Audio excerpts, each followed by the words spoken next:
শুভ সকাল বন্ধুরা, সকলে কেমন আছো? ভালো আছো? আশা করি প্রত্যেকে খুব খুব খুব ভালো আছো। কারণ ভালো থাকতেই হবে আমাদের। প্রতিটি আগামীকাল আমাদের জন্য অজানা। তাই সুস্থ থেকো, ভালো থেকো। আজ সোমবার, আজকের সকালবেলার কিছু মুহূর্ত তোমাদের সঙ্গে শেয়ার করি।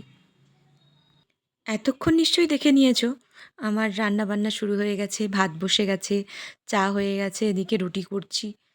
কারণ আজ থেকে আমার মেয়ের বেলা স্কুল স্টার্ট হয়ে গেছে। এতদিন সকাল স্কুল ছিল জানেন তো, কোনো ঝামেলাই ছিল না। তাড়াতাড়ি বাড়ি চলে আসতো, এসে ভাত খেত। এখন তো সকালবেলা খেয়ে দিয়ে তারপর স্কুলে যায়। তাই ওর জন্য সকালবেলা একেবারেই ভাতটা করে নিই। আজ টিফিনে ওকে একটু ম্যাগি বানিয়ে দিয়েছিলাম। অনেকটা টাইম স্কুলে কাটায়, সকালবেলা তেমন খেয়ে যায় না, অল্প সামান্য খেয়েই চলে যায়। তাই একটু ভারী কিছু দেওয়ারই চেষ্টা করি। আর দেওয়ার চেষ্টা করি মেয়েকে একটু ছোট্ট করে ভালোবাসা। কেন বলুন তো? টিফিন বক্সে যখন একটু ছোট্ট করে ওর জন্য একটা ভালোবাসা পাঠাই না, ওরও খুব ভালো লাগে, ও খুব আনন্দ পায়। স্কুলের ভারী ব্যাগটা নিয়ে যখন বাড়ি থেকে যায়, মনটা আমাদেরও খুব খারাপ হয়, কিন্তু বলতে পারি না, স্কুলে তো যেতেই হবে। তাই মায়ের ভালোবাসাটাও ওর সঙ্গে করে পাঠাই, যাতে ও ভাবে ওর মা ওর সঙ্গেই আছে।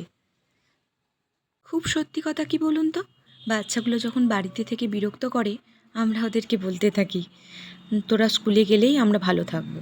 স্কুলটা যে কেন ছুটি দেয় ভেবে পাই না। কিন্তু ভেবে দেখুন তো, বাচ্চাগুলো যতক্ষণ না বাড়ি আসে, মা তো মায়ের মনটা সত্যি প্রচণ্ড ছটপট করতে থাকে। তোমাদের সঙ্গে গল্প করতে করতে এদিকে আমার টিফিন গোছানো কমপ্লিট হয়ে গেছে। এদিকে রান্নাও হচ্ছে। সকালবেলায় আজকে আমাদের যে মাছ কাকিমা মাছ দিয়ে যায়, সে সকালবেলায় আজকে মাছ দিয়ে চলে গেছে। তাই আজকে সকালবেলা মেয়েকে মাছ ভেজে দিচ্ছি। প্রতিদিন মাছটা থাকে না, তাই যেদিন থাকে না সেদিনকে ওকে ডিম করে দিই। আজকে যেহেতু সকালবেলায় দিয়ে গেছে, তাই ভাবলাম করেই দিই। আর গরম গরম ভাত, আলু সিদ্ধ, আর দিয়ে দিয়েছি একটু ঘি, আর একটা মাছ ভাজা দিয়ে দিলে ও এটা খেয়েই চলে যায়। বলুন তো, আমাদের ছোটোবেলার কথা মনে পড়ে যাচ্ছে কি না? আমরাও না ছোটোবেলায় ঠিক এইভাবেই ভাত খেয়ে স্কুলে যেতাম।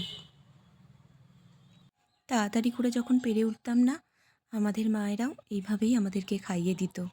আমি অবশ্য মায়ের কাছে খাইনি, আমার দিদাই আমার জন্য সব কিছু করেছে। আজ তাহলে এতটুকুই থাক। ভিডিওটা কেমন লাগলো অবশ্যই জানাবেন, পাশে থাকবেন, সাপোর্ট করবেন। নমস্কার।